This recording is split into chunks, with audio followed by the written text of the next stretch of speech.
Hey, so this isn't like a faith thing or a spiritual thing or Christianity, religious, anything. I've not lived like a holy life. I've not lived a righteous life. I've been kind sometimes, been good sometimes, been absolutely horrible at times. Um, I'm just a guy blown away that the man, the God, the Son of God, Jesus Christ, has done what he's done for me. And not in a way that you read about, not in a way that I believe in him and I'm going to go to heaven someday, but in a way that on a Tuesday, that he would come and meet me and share his goodness, share his peace, share his joy. Not in a way that's all like superficial and, oh, this is kind of nice, but in the core of all of who I am, gets impacted by him again and again. In times that I'm not trying to seek him or do anything special, but he shows up because he's the one. He truly gave his life so that I could have life in him forever. And that doesn't even make sense to me. What is forever? I'm 40 years old. What do I know about forever? Nothing. I know that I don't remember most of my 40 years. Um, I don't remember parts of today. But yet, here's a God that knows everything I've done, the worst of the worst of it, and the best of it. The times where I felt so righteous and so good and worthy of his love, and then the times where I hid in a corner because I thought for sure that a holy and just God would be over it, would not want anything else to do with me. How many times have I felt that? How many times have I felt that this year or in my life? In a battle of shame and trying to be something, trying to fit into a mold or an idea of what I am supposed to be as a man, as a person, as a Christian, as a son of God, all these things. Just, you can fill it in for yourself. We all try to meet some judgment that we have made that this is what I am supposed to be. And even in that, most of us either fall short of our own judgment. What I have said that I need to be, or what I believe that I need to be, is still going to fall short.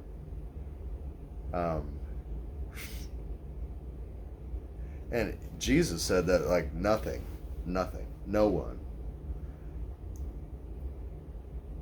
no one could be righteous. No one could come into the presence and the glory of God without him. And for some reason, he chooses people like me to say, I love you and I want you.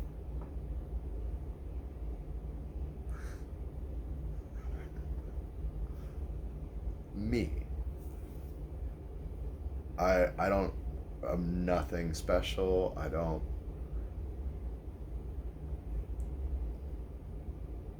understand how the most good God would choose, and he would share not just a like a little tidbit or a little bit of himself, but that he would choose to come in the entirety of who he is again and again and again. For as soon as I think I know him in a way that my mind is blown and I'm amazed that how big he is and how good he is, he comes again. And I'm equally and more so blown away again.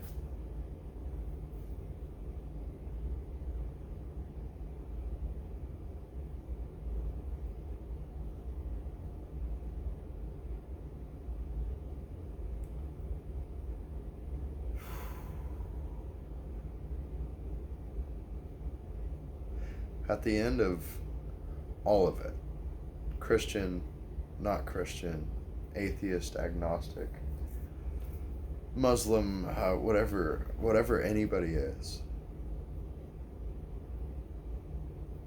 we're gonna be a one person before a one God. And it's gonna be his word.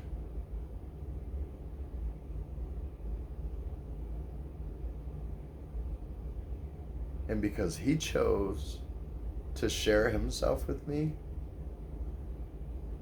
I get to be there, covered in the blood of Christ, in his word, in his love, in his action, in his truth, in his goodness. And he gets to speak in behalf of me, for me, to himself and for himself and for me. Nothing I could say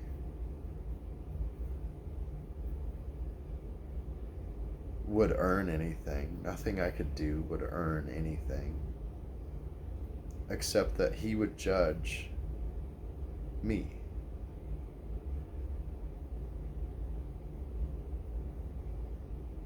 And the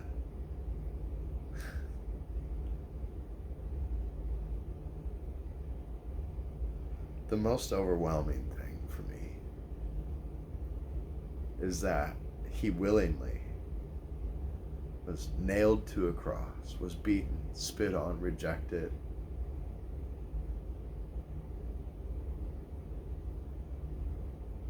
crucified, tormented in ways and just belittled in ways that no person deserves to be.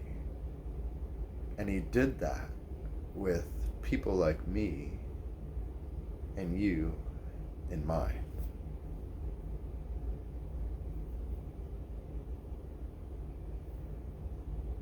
He said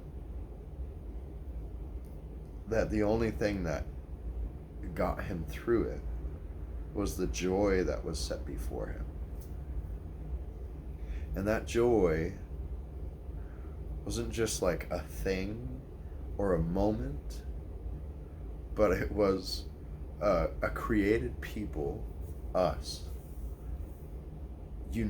unified with God the way we were designed to be, by him, to be in eternal communion. What eternity? Again, here we are. That's too big for me to conceive.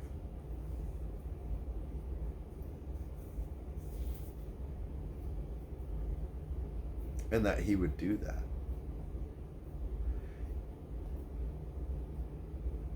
That's a goodness that for me at this point in my life doesn't need faith. I don't even need to believe. I can't not believe. I can't not have faith because every day I'm impacted and met by the person of grace, the one, the only, the highest of highs, the Lord of Lords, the King of Kings, Emmanuel, Jesus Christ, meets me again. It's not a Sabbath day, it's not a fasting day, a prayer day, it's nothing special. I went to work and I come home, take a shower, and I get dressed and I fall to my knees because out of nowhere he decides to show up. And not in a little way. When God shows up, everything changes. Because he says that his perfect love casts out fear. So immediately all fear leaves. And he's the Prince of Peace. So immediately all chaos leaves. All unrest leaves. It's gone. Because he's the Prince of Peace and he's there. And so I have peace. And he says his kingdom is a kingdom of righteousness, peace, and joy. And when Jesus shows up, one of those things would be enough. A little bit of any of those things would feel great, especially in the world that we live in the stuff we believe. But he comes with 3. And he comes with more. Because the devil came to steal, kill, and destroy. And that's what we experience most days. Even stuff that we believe, even our values, even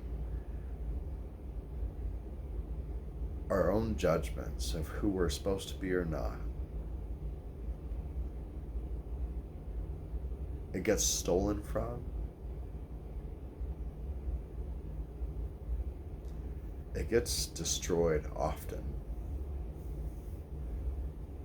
And it gets killed.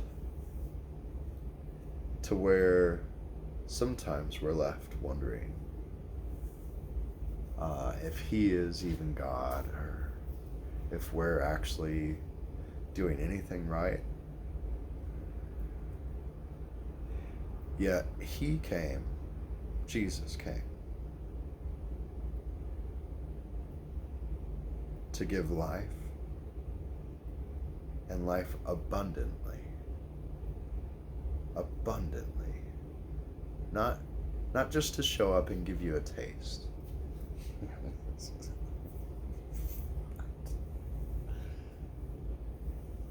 Abundance. So when Jesus is around, there's abundance. So if you're lacking something, there is abundance. If you're feeling stolen from, destroyed, or killed, there's life and life abundant for you. And with that comes righteousness, peace, and joy. And righteousness may just be a word to you, but I've met him. He's the King of righteous. He's the most righteous one. And when you're in the presence of Jesus Christ, the righteous one,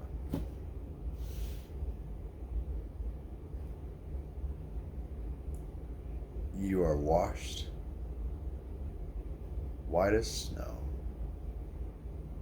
clean as clean, holy, pure, blameless, spotless bride That's the way he describes people like me and you. So these are ramblings, or they're a sermon, a vlog. I don't know. I have to talk about it, and I have to talk about him, and I'm so impacted by it. And who am I that is any different than anybody else? I've done nothing special. There was no church service or sermon that changed everything. There was no aha moment. There was no one scripture or one person. God is always on the move, always. And He's always willing to give us everything. He counted the cost. And He knew that the cost was worth it. Just to call us friend.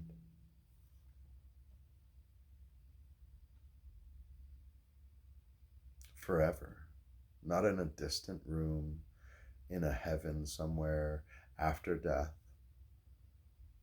But He counted the cost and was so willing to give everything because He valued each of us so much that He wants us to be with Him, close, intimate, and unified with a holy God who has no beginning or end, forever. Not just for weekend visits, not just for a conversation once in a while, but He loves us so much that His design and His desire is for us to be with Him always, 24 hours a day. Outside of time, I don't know how to comprehend that. So a forever, and then a forever, and then a forever. He wants to be there with each of us forever, all the time, sharing Himself with us. Gosh, that's good news. That's the gospel. But that's overwhelming when we hear the opposite of that all the time. All right. God bless you. If you don't know Him, just ask Him. Just ask where He is, who He is. And maybe you'll learn to love His name and be so loved by His name. Maybe. Most likely. Because there ain't one of us special enough to deserve what He's done. But He sure thought different, didn't He?